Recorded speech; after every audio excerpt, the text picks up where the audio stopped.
I really appreciate you joining me today. I'm here with our December Artist of the Month, Joe Olvera from New Waverly, Texas. And we're kind of just getting to know one another. I wanted to use this 10 or 15-minute interview just to find out a little bit about you, Joe, and potentially what brought you into making pictures. Your pictures are, I think, really striking, and you've clearly got a lot of strong technique. I'm kind of sharing my screen now and putting some of those images on screen for us to look at. This is a pastel piece of Joe's. Joe, do you primarily work in pastels and acrylics? Is that the two mediums you work in mostly? Yes, sir. Yes, sir. That's the ones. And so I just love all these pieces. I feel like there's definitely a theme that runs through at least the pieces that we have on display and that the artwork you've shared with me. It seems to be mostly about landscapes and nature.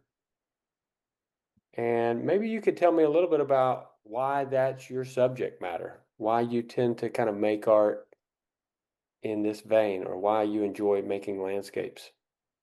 Um, I think I kind of went towards landscapes because I was doing a lot of portraiture, and I got tired of doing people's heads. So I Yeah, said, let me switch to doing this because I got tired of just painting people. yeah. That variety is often needed. I mean, we've got to enjoy the work that we're doing. About how long ago did you start painting or drawing? I mean, is this something you've done your whole life? Pretty much, since I was a little kid, I've been doing this, and um, when I was living in California as a kid, I remember doing a art piece over there for we had to turn in a report, and I did all the pictures myself for my report. And that anyway, they counted that against me because I was doing too good to be that young. Now, how old were you? I was probably only like 10 or 12. Okay. Do you remember what the were they drawings at that point?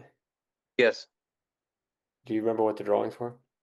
I had to do a report on um like reptiles and amphibians and stuff. So I was doing the pictures like that. Yeah, yeah.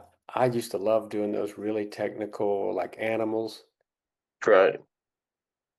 That's great. And so, kind of from an early age, did you just find that you were naturally able to maybe draw better than the majority of people around you in some way? Um, I didn't really compare. Like I didn't compare to other people or anything. I just did it because I like doing it. Yeah, that's Uh, fair. That's fair. That's the way I should have phrased it. 'Cause I notice even in art today, if one person compares themselves to somebody else, they'll go, "Oh man, that guy's so good, I'll never reach this." And no, you just need to be you. Yeah, I think that's a good point.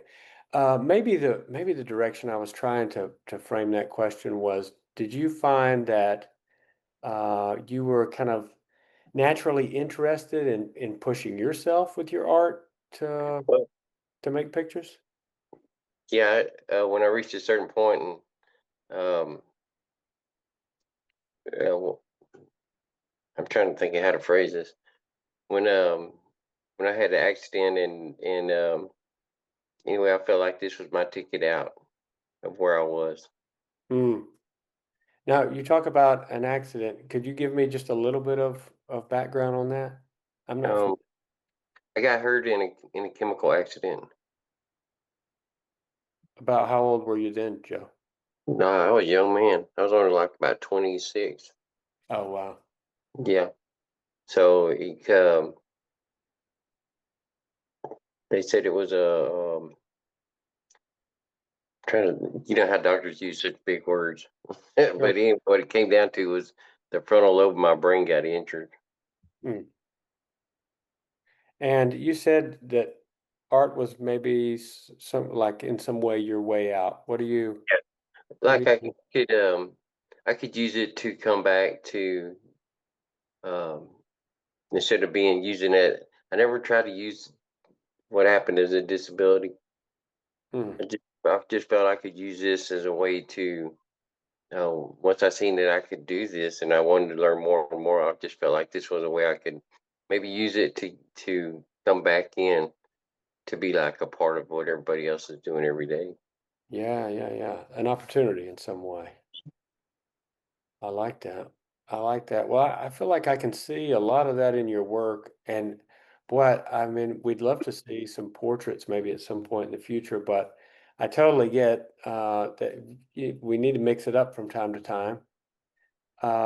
Having that ability, though, I think to render faces is a challenge, right? I mean, people are very particular about portraits. Have you done commissions for people in the past? Sure. Uh-huh. Yeah.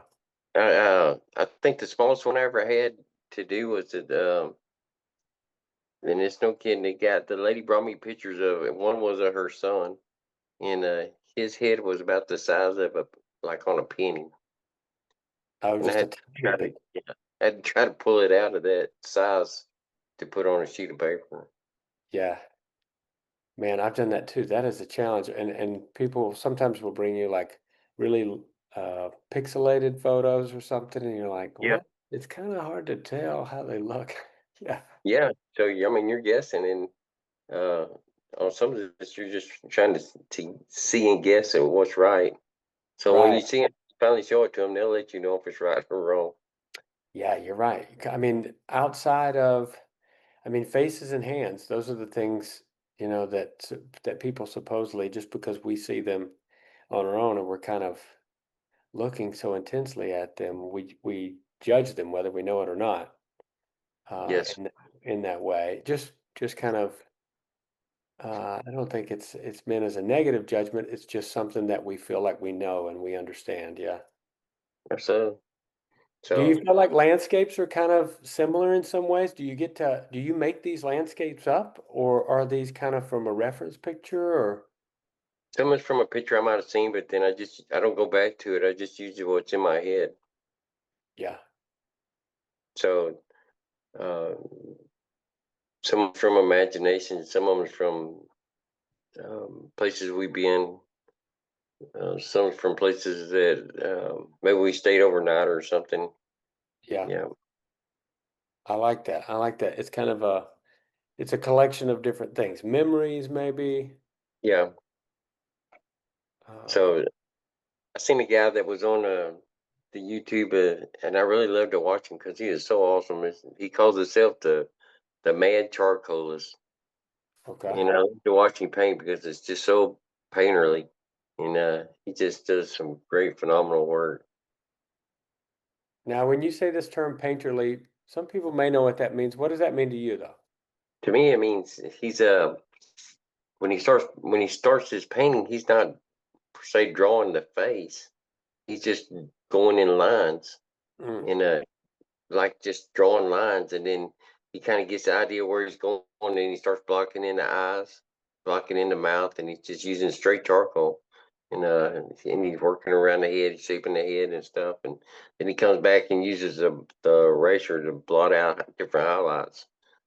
yeah, So, man, it's just there's just lines going everywhere, and the brain's just like, man, there's no a certain direction to go. It's just going all over, and it's craziness contained on this piece of paper, but it right. looks really good when it gets done. Yeah, I think that's what I enjoy about a lot of your pictures too. There's for a painter, I feel like there's a lot of movement in your pictures. Like some of these pictures are quite still moments in nature, but your paint is not still. Does that make Uh, sense? yeah, I understand what you're saying. Yeah, The man, the Lord blessed me one day.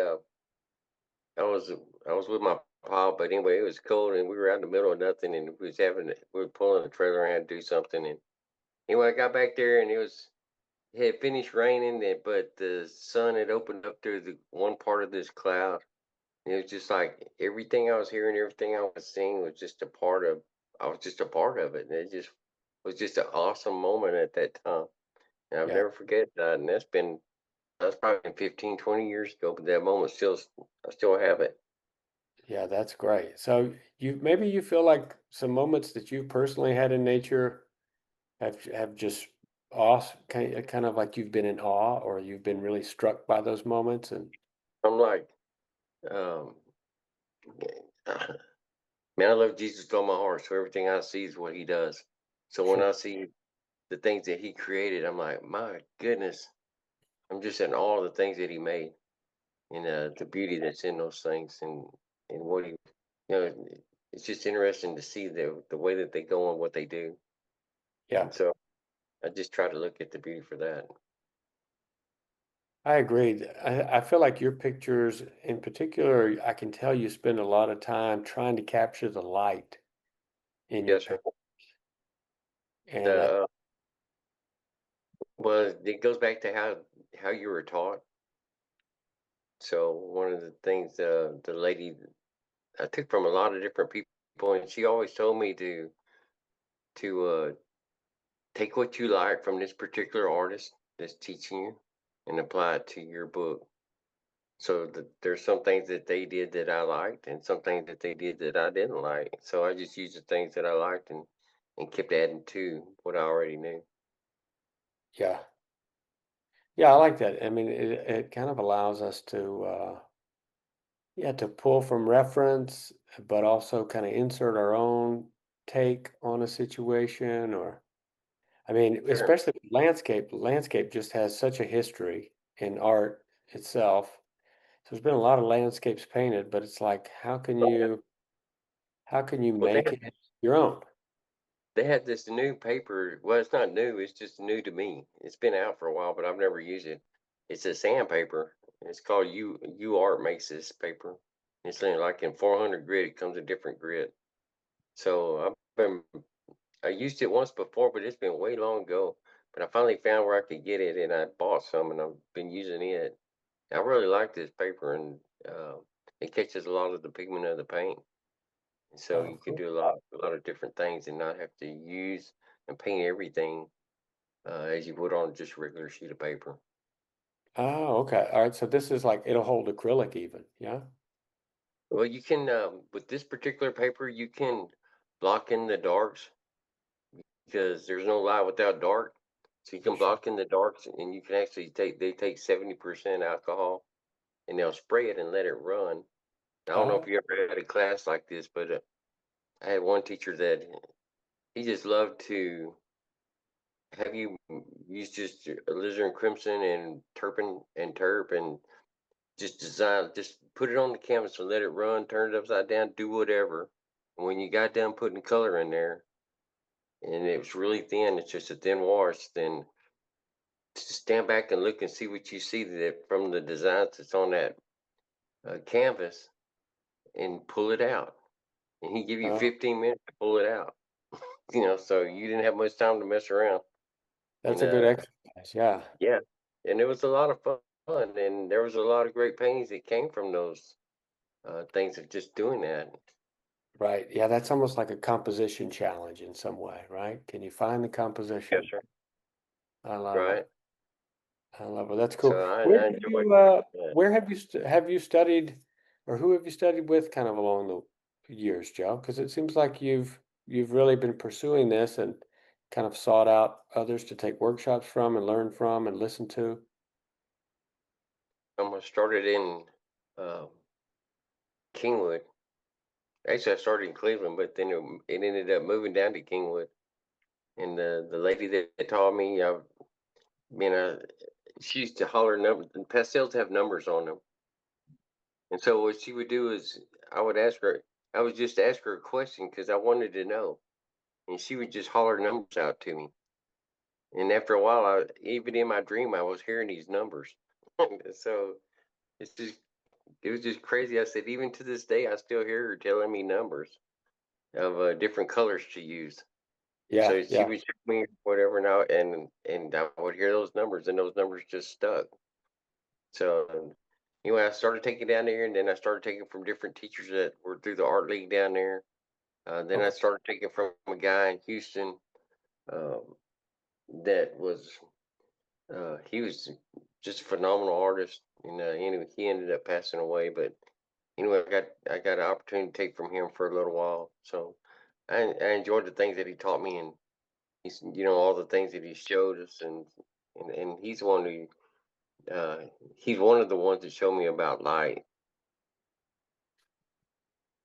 That's great. I mean, it sounds like you've really spent time investing in your education and pushing yourself, which, I mean, when I look at your work, I see someone who's really technically proficient and interested in the craft of making a picture, be that pastel or painting, and But I was just trying to achieve a goal for myself to. Um, I'm still not where I want to be, but the people that do a lot of art, I try to reach the goal that they're on that plane right there. So I'm trying to achieve that goal. yeah, yeah. Well, it's that pursuit I think that keeps it fresh for us, Yes, sir. and uh, and so I can really appreciate that pursuit. And to me, it seems like you're reaching some goals here for sure. I mean, this is impressive work, and we Thank you. want to commend you on it. We're really happy to show and display it, and we've got a couple of different places in mind that we want to feature some of your art. But one place we definitely want this blog to live is on our website, and so I'll be publishing this with some images of the artwork, and we'll recognize you as our December Artist of the Month, and we're really happy to be working with you. I know you and I went back and forth on this many times, and you've been really patient with me. I appreciate that. I appreciate you.